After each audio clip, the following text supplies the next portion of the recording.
Teaching मित्रा के YouTube channel में आप सभी का स्वागत है। तो कैसे हैं आप लोग, कैसी चल रही है आपकी तैयारी। तो मैं उपस्थित हूं आज के एक और नए सेशन को लेके। आज का हमारा जो टॉपिक है वो बाल विकास एवं शिक्षा शास्त्र से रिलेटेड प्रीवियस ईयर के अति महत्वपूर्ण प्रश्न है। इसमें आज का हमारा सेट नंबर 11 है। इससे पहले हमने सीडीपी का 10 सेट, ईवीएस का 12 सेट और मैथ का 7 सेट प्रीवियस ईयर का करवा चुका हूँ। इसके साथ ही साथ सीडीपी का कंप्लीट क्लास हमारा 3 वीडियो अभी तक अपलोड हो चुका है, जिसमें कि growth and development, stage of development और विकास को प्रभावित करने वाले जो कारक हैं, इससे रिलेटेड 3 वीडियो अभी तक हमारा अपलोड हो चुका है। और अगली क्लास में हम फिर विकास के सिद्धांत से रिलेटेड वीडियो को अपलोड करने वाले हैं। तो हमारा यह जो कंप्लीट क्लास है वह रेगुलर चलेगा। और आपका जो एग्ज़ाम है सीटेट दिसंबर 2022 में, उससे पहले हम सीडीपी, ईवीएस, मैथ और साइंस का कंप्लीट कोर्स हम अपने यूट्यूब चैनल पे करवा रहे हैं। इसके साथ ही साथ धीरे धीरे सब वीडियो अपलोड होना शुरू होगा। थोड़ा व्यस्तता के कारण अभी नहीं हो पा रहा है। धीरे धीरे हम प्रयास कर रहे हैं कि अब आपका ईवीएस का क्लास भी हम स्टार्ट कर देंगे। उसके बाद जो है फिर मैथ का चलेगा और साइंस का चलेगा। और प्रीवियस ईयर सीडीपी, ईवीएस ख़त्म होने के बाद हम हिंदी और साइंस का और सोशल साइंस का भी हम करवाएंगे। आपका एग्ज़ाम तक हम सभी प्रीवियस ईयर का प्रैक्टिस जितना भी है उसका प्रैक्टिस हम करवा देंगे। आज का हमारा जो सेट है वह शिफ्ट 1/1/2022 को, अर्थात 1 जनवरी को भी सीटेट ने एग्ज़ाम लिया था, तो उसी का आज क्वेश्चन हम करवाने जा रहे हैं। तो अभी तक आपने सब्सक्राइब नहीं किए हैं तो एक बार सब्सक्राइब करके बेल आइकन ज़रूर दबा लें और अपने दोस्तों में शेयर करें। आप लोग शेयर नहीं कर रहे हैं, और लाइक भी करें। और आपको यह वीडियो कैसा लगता है कमेंट ज़रूर करें, और इस वीडियो को फुल वॉच करें। और जो भी हम एक्स्ट्रा फैक्ट बता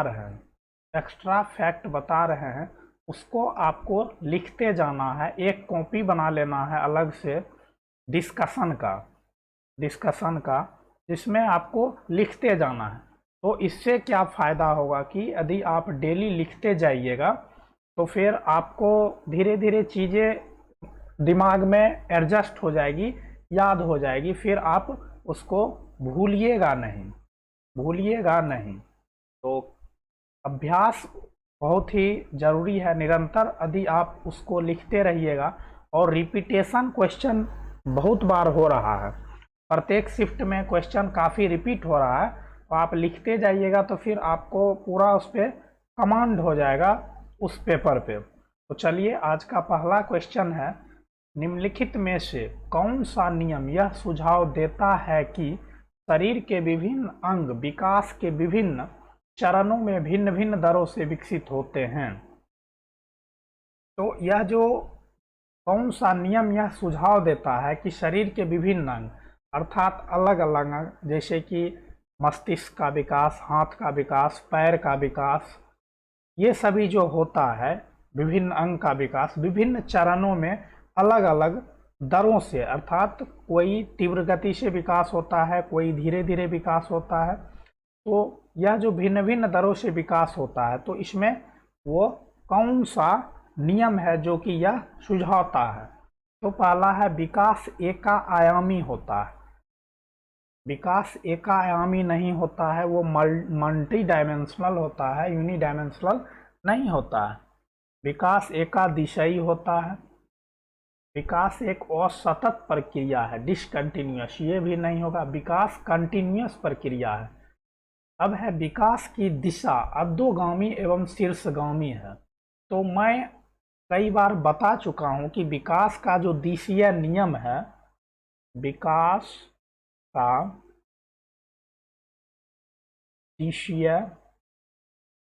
दिशीय नियम, तो विकास का जो दिशीय नियम है वो यह नियम दो हैं। यह नियम जो है वो दो है। पहला नंबर का जो नियम है वो है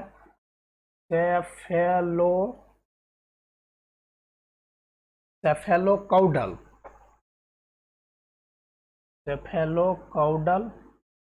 जिसको कि हम बोलते हैं शिरोध पदोन्मुखी, शिरोध पदोन्मुखी। और दूसरा जो होता है, दूसरा होता है इसमें, वो होता है प्रोक्सिमोडिस्टल, इसको कि हम बोलते हैं समीपस्थ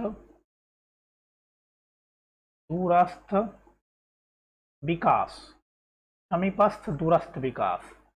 एक जो मानव है उसका विकास किस तरह से होता है, उसके जो नियम है, इसके बारे में आपसे प्रश्न किया है। और यह काफ़ी महत्वपूर्ण प्रश्न है। एग्जाम की दृष्टिकोण से यदि हम देखते हैं तो यह काफ़ी महत्वपूर्ण प्रश्न है। यह एक मनुष्य है मान लीजिए। तो यहाँ पर जो मनुष्य का विकास का जो नियम है वो दो प्रकार के नियम है। पहला है सेफेलोकाउडल, शिरोध पदोन्मुखी। इसमें होता है कि मनुष्य का विकास वो हेड टू टोय जाता है, सिर से पैर की तरफ जाता है। जिस समय बच्चे का जन्म होता है तो उसका सिर काफ़ी बड़ा होता है, शरीर के लंबाई का 1/4 उसका सिर्फ शरीर होता है, लेकिन धीरे धीरे वह मस्तिष्क से ज़्यादा बड़ा उसका शरीर होने लगता है। तो ये पहला नियम है। और दूसरा नियम है जो कि प्रोक्सिमोडिस्टल है। इसमें जो विकास होता है वो होता है केंद्र से बाहर की ओर होता है, केंद्र से बाहर की ओर होता है। यह प्रोक्सिमोडिस्टल कहलाता है। अर्थात बच्चे अपनी उंगली पे नियंत्रण करने से पहले वह पूरी हाथ पे नियंत्रण करना सीखता है, उसके बाद वह उंगली पे नियंत्रण करना सीखता है। एक क्वेश्चन सीटेट में बार बार आता है, मैं बार बार इस क्वेश्चन को दोहरा रहा हूं कि बच्चे जो है वो कलम पकड़ने से पहले वो गेंद पकड़ना सीखता है। तो यह विकास के किस दिशीय नियम के अंतर्गत आता है, तो वो प्रोक्सिमोडिस्टल के अंतर्गत आता है। विकास जो होता है वो जनरल टू स्पेसिफिक जाता है। ऐसा हम पिछली वीडियो जो हम अपलोड किए थे उसमें भी ऐसा प्रश्न आया था, और जो हम विकास का सिद्धांत पढ़ाएंगे उसमें भी ये प्रश्न आपको देखने को मिलेंगे। और एक होता है सूक्ष्म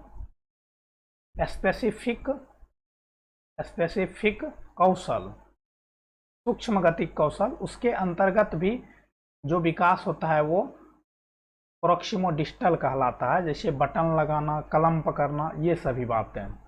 तो यह आप समझ गए होंगे। काफ़ी बार हम इस प्रश्न को डिस्कस करवा चुके हैं, विकास का जो दिशीय नियम है। तो एक बार सेशन को शेयर ज़रूर कर दें और पूरे वीडियो को आप अंत तक देखें, और जो भी मैं एक्स्ट्रा फैक्ट बता रहा हूं वो आप लिखते जाएंगे। अब है निम्न में से कौन सा कथन सही है। तो बच्चों का विकास सामाजिक सांस्कृतिक परिप्रेक्ष्य में होता है। बचपन वह अवधि है जिसे 10 भिन्न अवस्थाओं में बांटा जा सकता है। बच्चों की सोच सामाजिक अंतःक्रिया से प्रभावित नहीं होती है। बच्चों का विकास केवल आनुवंशिक स्तर पर होता है। ये गलत है। यदि बच्चों का विकास डेवलपमेंट बराबर होता है हेरिडिटी इनटू इन्वायरमेंटल, यदि यहाँ से आनुवंशिक अर्थात वातावरण को यदि हम हटा देते हैं, शून्य कर देते हैं, तो पूरा डेवलपमेंट शून्य हो जाएगा, तो यह नहीं होगा। अब है कि बच्चों का विकास जो होता है वो सामाजिक सांस्कृतिक परिप्रेक्ष्य में होता है। यह कथन यहाँ पे सत्य है। वाइगोत्स्की मनोवैज्ञानिक हैं, उनका कहना है कि बच्चे का जो विकास होता है, वाइगोत्स्की के अनुसार बच्चे का विकास होता है सामाजिक सांस्कृतिक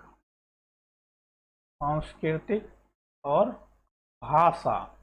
बच्चे के विकास में इस तीनों का योगदान काफ़ी महत्वपूर्ण है। यह तीन जो योगदान है वो बच्चों के विकास में काफ़ी महत्वपूर्ण है, सामाजिक, सांस्कृतिक और भाषा का योगदान। तो बच्चा का जो विकास होता है वो सामाजिक सांस्कृतिक परिप्रेक्ष्य में होता है। आपका ऑप्शन नंबर ए यहाँ पे आंसर होगा। अब है आनुवंशिक विन्यास के पूर्व निर्धारित रूप से प्रकट होने की प्रक्रिया डैश कहलाती है। तो आनुवंशिक विन्यास जो होता है, जेनेटिक कोड जो होता है, ये पूर्व निर्धारित रूप से प्रकट होने की प्रक्रिया यह परिपक्वता कहलाता है, मैच्योरेशन कहलाता है। अब है समाजीकरण। समाजीकरण वो होता है जिसके अंदर बच्चे का सामाजिक विकास होता है। समाजीकरण के अंतर्गत बहुत से एस्पेक्ट आते हैं, समाज, संस्कृति, भाषा, बुद्धि, बहुत से समाजीकरण। इसका जो डोमेन है वो काफ़ी बड़ा है। उसके बाद अधिगम। अधिगम का अर्थ होता है सीखना। जब हम कुछ समाज के अंतर रह के हम जब सीख रहे होते हैं तो वो हमारा अधिगम कहलाता है। और यहाँ पे एक है अनुकूलन। अनुकूलन का अर्थ होता है कि समायोजन करना। समायोजन करना, इसको एडजस्ट करना बोलते हैं या ऐड करना। तो ये अनुकूलन होता है। अनुकूलन होता है जिसे कि एडेप्टेशन बोला जाता है। एडेप्टेशन बोला जाता है। इसके अंतर्गत दो क्रियाएं होती है। इसके अंतर्गत दो क्रियाएं होती है। पहला है एसिमिलेशन। एसिमिलेशन जिसको कि हम बोलते हैं आत्मसात। आत्मसात। और दूसरा है इसमें एकोमोडेशन। एकोमोडेशन इसका मीनिंग होता है समायोजन। अनुकूलन के अंतर्गत ये दो क्रियाएं होती है। पहला है एसिमिलेशन। एसिमिलेशन के अंतर्गत होता है किसी भी स्कीमा में जो हमारा पुराना स्कीमा है उसमें ऐड करना, अर्थात जोड़ना, किसी भी नए चीज़ों को जोड़ना पुरानी स्कीमा में। और समायोजन के अंतर्गत होता है कि पुरानी स्कीमा में चेंज करना, अर्थात मॉडिफाई करना। मॉडिफाई करना ये एकोमोडेशन कहलाता है। कई बार आपसे इस प्रकार का सवाल पूछा जा चुका है। इस प्रकार के प्रश्न सीटेट में बार बार आते हैं। आप प्रीवियस ईयर जो भी हम करवाए होंगे कम से कम 10 सेट में ये 3 से 4 बार पूछा जा चुका है। तो ये काफ़ी इम्पोर्टेंट है आपके एग्ज़ाम की दृष्टिकोण से। और बच्चा बहुत ज़्यादा कंफ्यूज करता है एसिमिलेशन और एकोमोडेशन को लेकर। तो इसको भी आपको ध्यान रखना है कि एकोमोडेशन समायोजन में चेंज, अर्थात स्कीमा में कोई भी बदलाव हो, चेंज हो, मॉडिफाई हो तो वो समायोजन कहलाता है। और यदि कोई नई स्कीमा में जोड़ा जाता हो, ऐड किया जाता हो तो वो एसिमिलेशन कहलाता है। अब अगले प्रश्न को देखते हैं। समाजीकरण डैश समाजीकरण का प्राथमिक और डैश समाजीकरण का द्वितीयक कारक है। यह भी हम कई बार आपको बता चुके हैं कि समाजीकरण का प्राथमिक कारक, प्राथमिक समाजीकरण और द्वितीयक समाजीकरण। द्वितीयक समाजीकरण। तो प्राथमिक समाजीकरण के अंतर्गत आता है परिवार। परिवार के साथ साथ आता है आस पड़ोस। आस पड़ोस आता है, और द्वितीयक समाजीकरण के अंतर्गत आता है स्कूल, आस पड़ोस, उसके बाद मीडिया, मीडिया के अलावा आता है मित्र मंडली, धर्म स्थान। तो ये सभी द्वितीयक समाजीकरण के अंतर्गत आता है। तो अब आपको यहाँ पे डैश समाजीकरण का प्राथमिक, तो परिवार जो है वो प्राथमिक समाजीकरण है और विद्यालय जो है वो द्वितीयक समाजीकरण है। ऑप्शन नंबर ए यहाँ पे आंसर होगा। बहुत ही इम्पोर्टेंट क्वेश्चन है, इससे आपको सीटेट में आना ही आना है। हो सकता है पेपर वन और पेपर 2 दोनों में आ जाए या फिर एक में आ जाए। 1 से 2 मार्क्स यहाँ से निश्चित ही आएंगे और काफ़ी आसान भी है। आप 2-4 बार इसको कीजिएगा तो आपको ध्यान में ये रहेगा। अब है लॉरेंस कोहलबर्ग के अनुसार 7-8 वर्षीय बच्चों में नैतिक निर्णय लेने का आधार क्या होता है। तो जब बच्चा 7 से 8 वर्ष का होता है उस समय जो बच्चा होता है वो उत्तर बाल्यावस्था में होता है। 7 से 8 वर्ष की अवस्था में बच्चा उत्तर बाल्यावस्था में होता है, क्योंकि उत्तर बाल्यावस्था की जो एज है वो 7 से 11 वर्ष की होती है। तो इस अवस्था में बच्चे का समाजीकरण काफ़ी तेज़ी से होता है, उसमें तर्क लॉजिक आने की जो क्षमता होती है वो धीरे धीरे विकसित होने लगती है। तो इस अवस्था में जो बच्चा है वो नैतिक कोहलबर्ग के अनुसार दंड तथा आज्ञा पालन, दंड और आज्ञा पालन का जो तर्क है इस अनुसार वह नैतिक निर्णय लेने में इस आधार का वो पालन करता है, दंड तथा आज्ञा पालन का। इसके और भी जो चरण हैं हम कई बार बता चुके हैं। आप हमारी पिछली वीडियो को जब वॉच कीजिएगा वहाँ ये सभी क्वेश्चन रिपीटेड मिलेंगे। जीन पियाजे के सिद्धांत में क्रमबद्धता सीरिएशन किस संदर्भ का प्रयोग हुआ है, किस संदर्भ में प्रयोग हुआ है।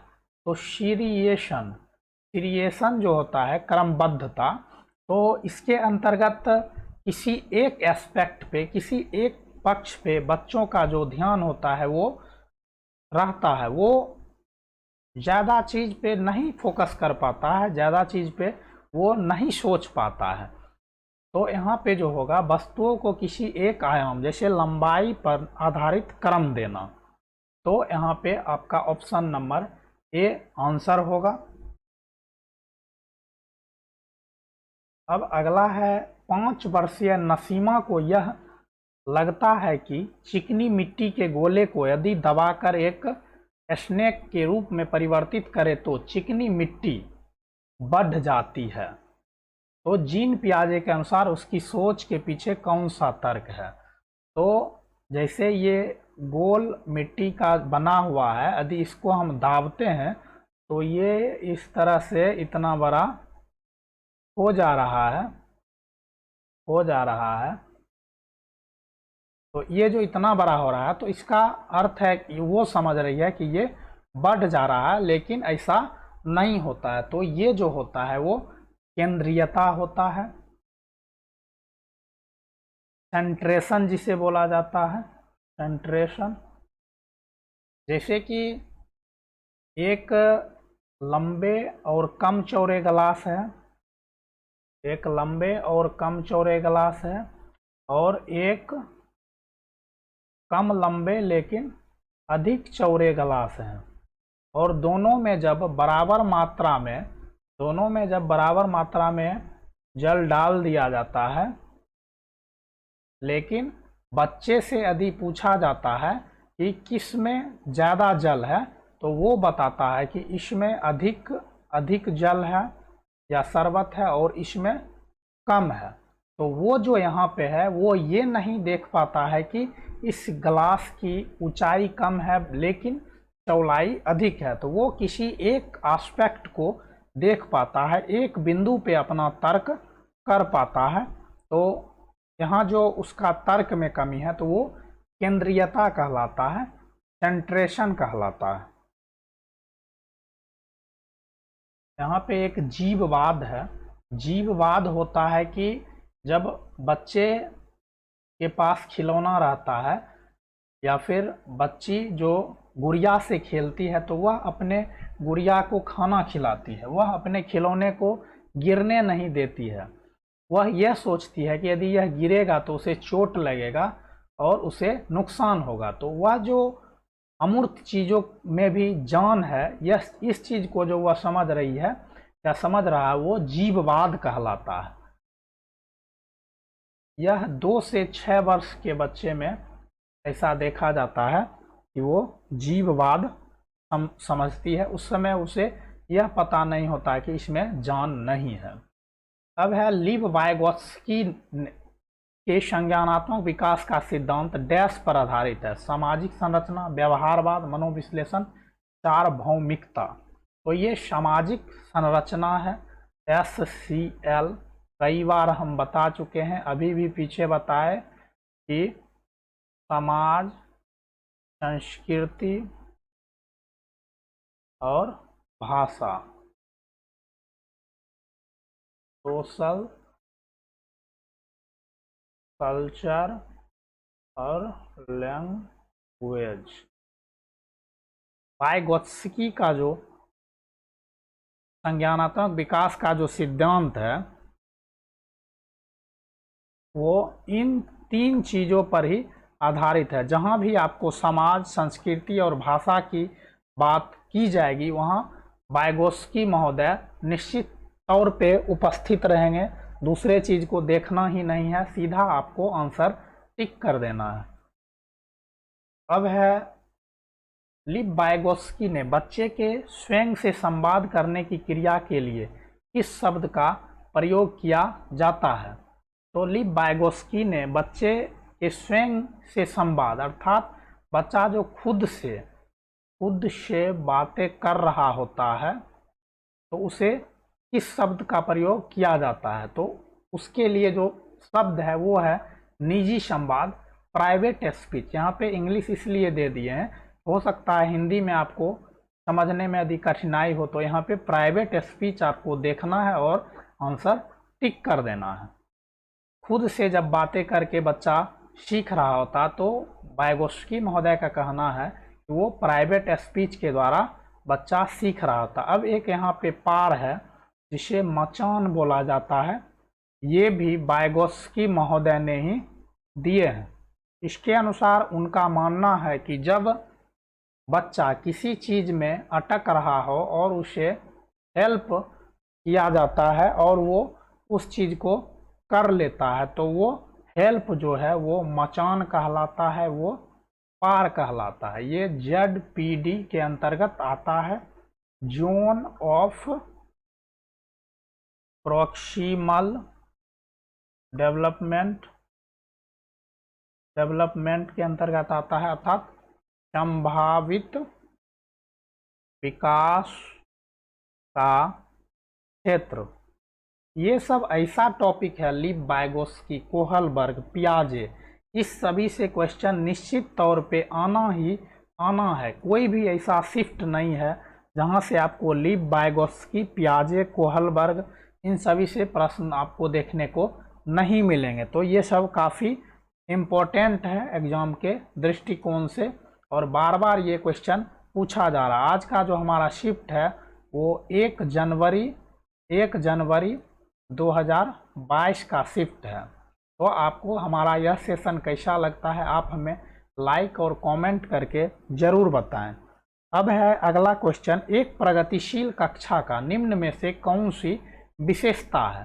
तो ड्रिल और अभ्यास पे जोर देना, योग्यता आधारित अस्थायी अलगाव, सहयोगिता पूर्ण अधिगम, पुरस्कार और दंड का प्रयोग। यहाँ पे दंड है ये निगेटिव वर्ड है, अलगाव जो है ये भी निगेटिव वर्ड है, सेग्रीगेशन ये जहाँ भी रहेगा वो नहीं होगा। ड्रिल और प्रैक्टिस अभ्यास पे जो जोर देना, ये भी निगेटिव वर्ड है कि अभ्यास कराने से बच्चा नहीं सीख पाएगा। एक प्रगतिशील कक्षा के लिए सहयोगी पूर्ण अर्थात बच्चे को हेल्प किया जाएगा वो जहां अटक रहा है, और उसके अनुसार उसे माहौल दिया जाएगा। बच्चे को खुला रूप में छोड़ दिया जाएगा तो वहाँ पे बच्चा ज़्यादा सीख पाएगा, क्योंकि वहाँ पे वो तनाव मुक्त रहेगा। तो और वह ज़्यादा से ज़्यादा इन्वॉल्व होगा। आपको बच्चे को इन्वॉल्व करा के सिखाना है, ना कि उस पर तनाव दे के या फिर पुरस्कार और दंड का प्रयोग करके आप उसे नहीं सिखा सकते हैं। तो आपका जो यहाँ पे सटीक आंसर होगा वो ऑप्शन नंबर सी होगा।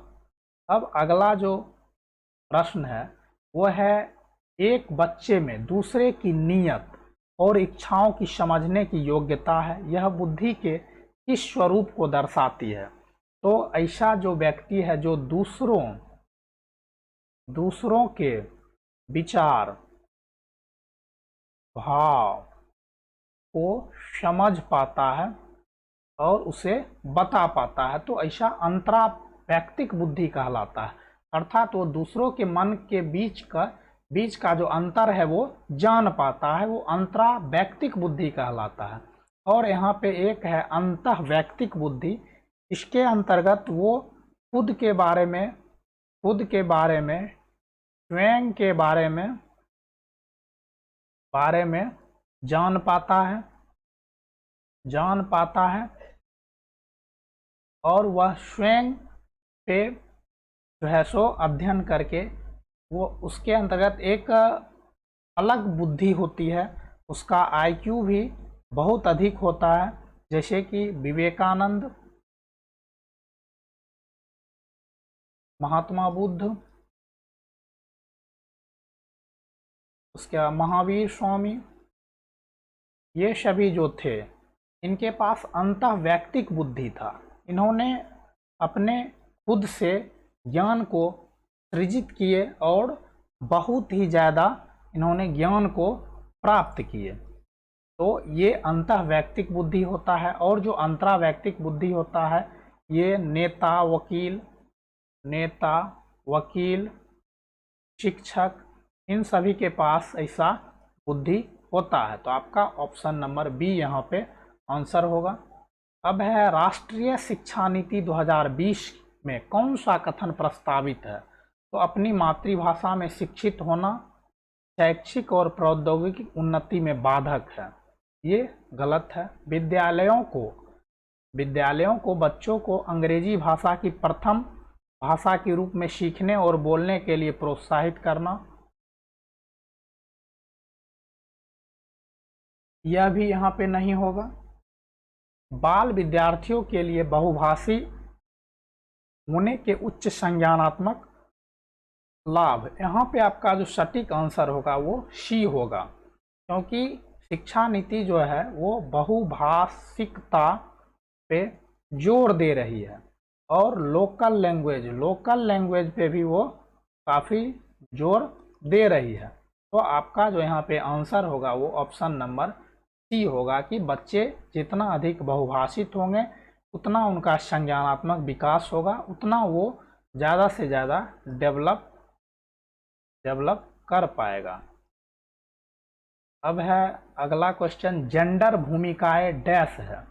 तो जेंडर जो है,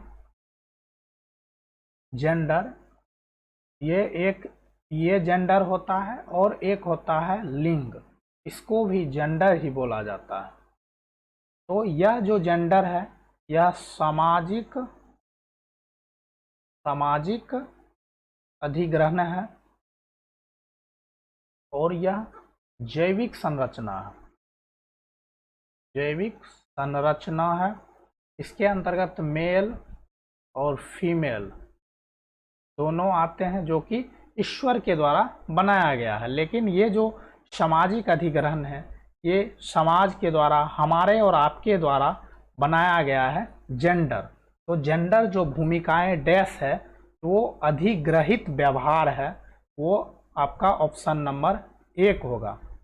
लिंग रूढ़िवादिता होता है कि जब आप किसी एक लिंग के प्रति रूढ़िवादिता, उसके प्रति एक धारणा बना लेते हैं, तो वो लिंग रूढ़िवादिता कहलाता है। जैविक संरचना, जो कि हम आपको अभी बताए हैं कि मेल और फीमेल जो कि ईश्वर के द्वारा बनाया गया है, वो जेंडर, लिंग, वो जैविक संरचना कहलाता है। और जेंडर एक समाज के द्वारा, हमारे और आपके द्वारा बनाया गया एक कुंठाग्रस्त भावना है कि यह लड़की है तो ऐसा कपड़ा पहनेगी, यह लड़की है तो घर का सारा काम करेगी, और लड़का है तो वो ऐसा नहीं करेगा, वो अपने मनमर्जी के अनुसार करेगा। तो ये चीज़ जेंडर के अंतर्गत आता है, और हमें और आपको समाज में ऐसी भावनाओं को बदलना होगा, क्योंकि हम लोग नए जो पीढ़ी के लोग हैं वो इन सभी चीज़ों से अलग, हमें एक नए समाज बनाने की आवश्यकता है, जहाँ पे ये जेंडर शब्द नहीं होना चाहिए। वहाँ पे जेंडर का मतलब लिंग होना चाहिए, सिर्फ जैविक संरचना से होना चाहिए। अब है सतत एवं समग्र मूल्यांकन का प्राथमिक उद्देश्य है। तो सतत एवं समग्र मूल्यांकन का जो प्राथमिक उद्देश्य है वह है छात्रों के प्रदर्शन की एक दूसरे से तुलना करना। यहाँ पे तुलना करना ये निगेटिव वर्ड है, ये निगेटिव वर्ड है, ये तो नहीं होगा। अब है छात्रों की समझ को आंकना, पाठ्यक्रम तथा शिक्षा शास्त्र को इसके अनुसार रूपांतरित करना, अर्थात बाल केंद्रित शिक्षा देना, बाल केंद्रित पाठ्यक्रम बनाना। ये तो सही लग रहा है। अब देखते हैं छात्रों को उनके प्रदर्शन के अनुसार वर्गीकरण करना, ये भी निगेटिव वर्ड है। आपको सीडीपी के अंतर्गत, बाल विकास और शिक्षा शास्त्र के अंतर्गत निगेटिव वर्ड आप यदि छांट पाते हैं तो फिर आपको इस विषय में 30 मार्क्स लाने से कोई आपको नहीं रोक पाएगा। अब है छात्रों को किसी विषय में सफल तो किसी में विफल, किसी विषय में विफल घोषित करना, तो ये भी निगेटिव वर्ड है, ये भी नहीं होगा, ये भी नहीं होगा, ये भी नहीं होगा।